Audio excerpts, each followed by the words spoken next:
Welcome to Navajo County Connection. I'm your host, Daryl Seymour, District 4 Supervisor. Today we have as our guest Cami Darris, the County Assessor from Navajo County. Welcome, Cami. Thank you. Thanks for having us. Thank you for being here today. We're going to talk a little bit about taxes and freezes and exemptions and all that good stuff that everybody wants to know this time of year, and also just on property taxes of how different exemptions help them and the things they need to fill out to go. So why don't you just share with us what you'd like to share today about what's important coming up on the exemptions and things that we have to look forward to. This is our exemption and senior freeze period. You have between January 1st and the last working day of February to sign up for these exemptions. So we wanted to talk a little bit about that today. So we want to thank you for inviting us today. You're welcome. The exemption process, there's two in the state of Arizona. You have the widow or widower's exemption and then the disability exemption.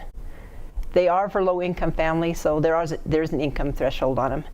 For example, if you're without children under 18, the taxable income, what you pay taxes on, is $33,722 for the widow's exemption and the disability exemption.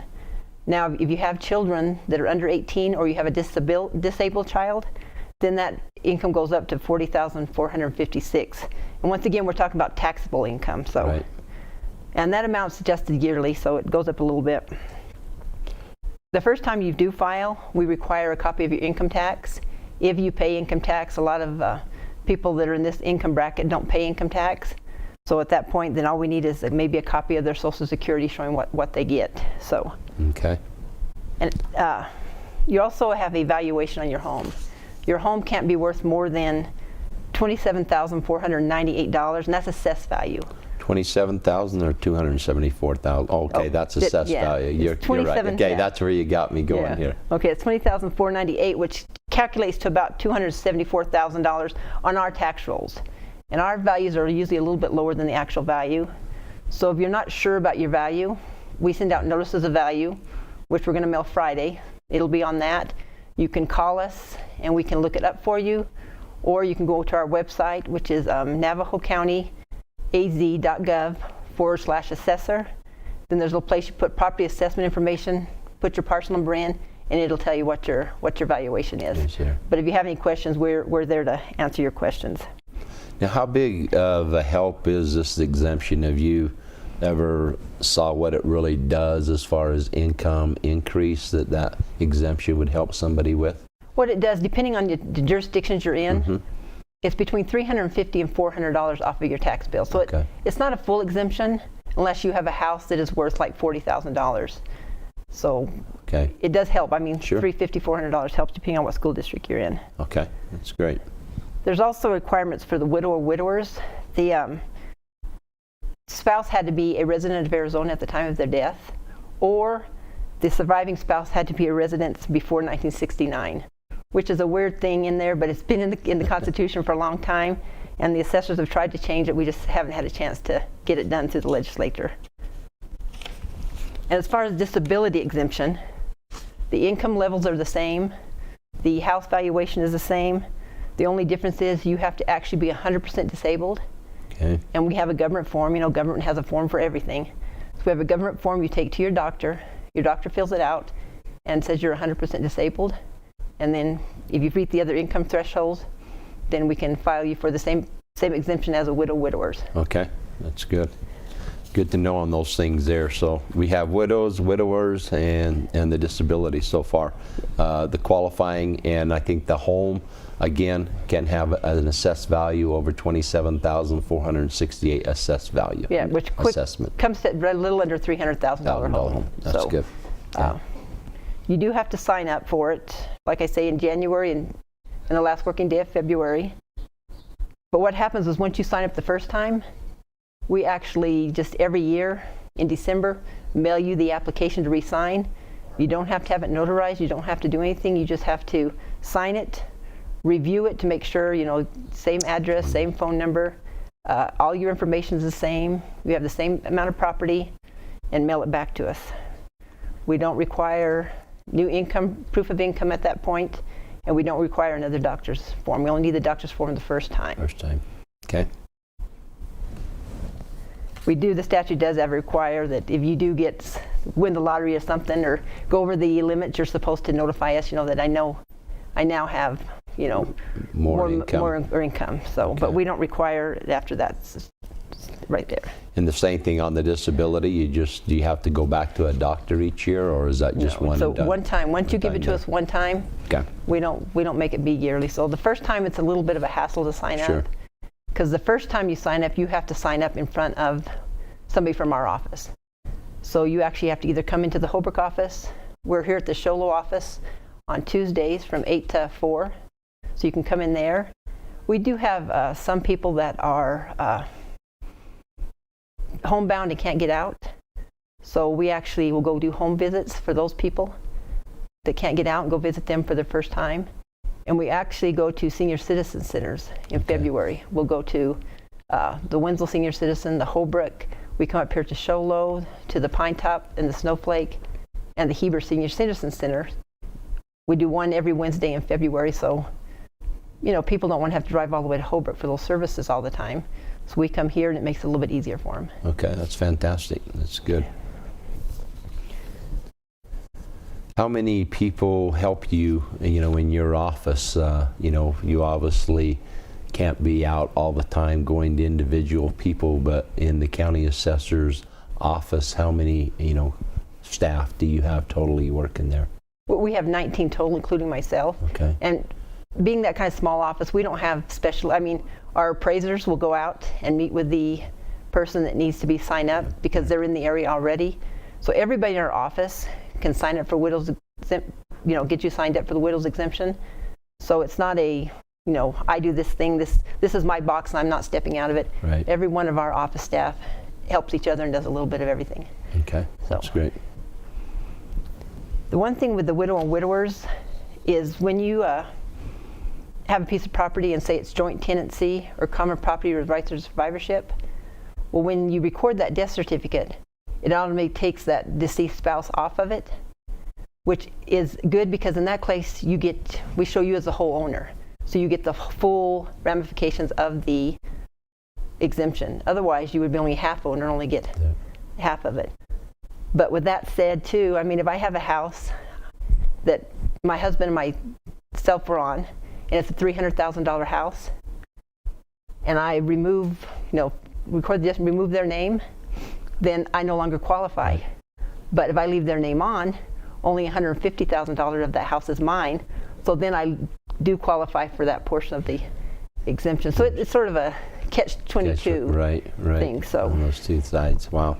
So if you have 3 or 4 people on it, we're going to divide that house value into 4 different people.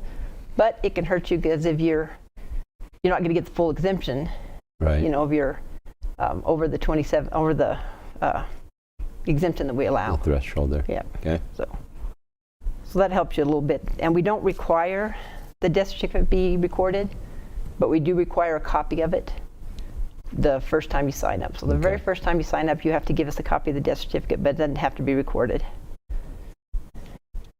And if you're a widower, and you remarry, then you lose that exemption. Okay. So.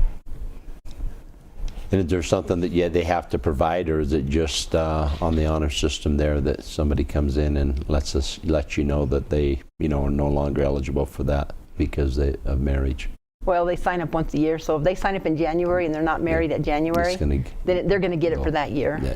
And then the next year, they're going to have to look at the information and say, no, I've remarried. So one of the questions on the application is, have you remarried? Okay, that's good. Good on that side of it. We also have a option that, especially up here on the mountain, a lot of our seniors leave for the winter. So they can't really sign in January or February.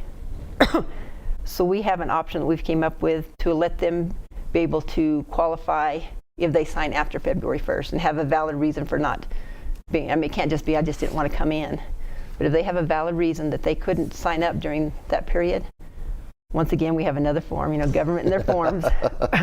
But if they sign a waiver form, then we take that waiver form before the Board of Supervisors and ask for their permission to waive and apply the exemption, and they can still get the exemption. So if you miss the time frame, still go ahead and give us a call, and see what we can do for you. That's very helpful for a lot of the people, because we do have a lot of those single people that come back up here as things get a little bit warmer in May, and they may have missed that notice. Well, a lot of them go down and they live with their kids or somebody, during the cold part, and then they come back up here, and we just hate to see them lose their exemption. Right. We've also gone as far as to work with other counties to call that county up and say, this person is down there, they're in the hospital, they have some kind of medical reason they can't come back up here. So we'll call down to that county and say, can they come in there and sign up in front of you, and you send the information back. Right. That's helpful. So that helps them when they're good. down there signing up for the first time. Next item you got here, it looks like a senior property valuation freeze. What is a freeze on property values then? And when that first came out, everybody thought it was a property tax freeze. They're going to sign up for this, and my taxes are never going to change. But exactly what it says it is, it freezes your value. So in a down market, what we did is we went ahead and lowered it with the value of the houses. But if the market's going up, say I apply for the freeze, my value is going to stay at X while everybody else's is continuing to go. So then my piece of the pie of the whole taxes isn't as much. So it does save you in the long run. It does have, once again, its first low income. So it actually has income qualifications also. You can actually have an exemption and a senior freeze. You can apply for both of them and get both of them. Like I said, the senior freeze does not freeze your taxes. It freezes your value. Okay. And you have to, it's a little bit more in depth because you have to reapply for it every 3 years. And when you do apply for it, we ask for the last 3 years of income. Okay. So you have to give us the last 3 years of your income taxes, your Social Security, any pensions, W-2s, any of that you have.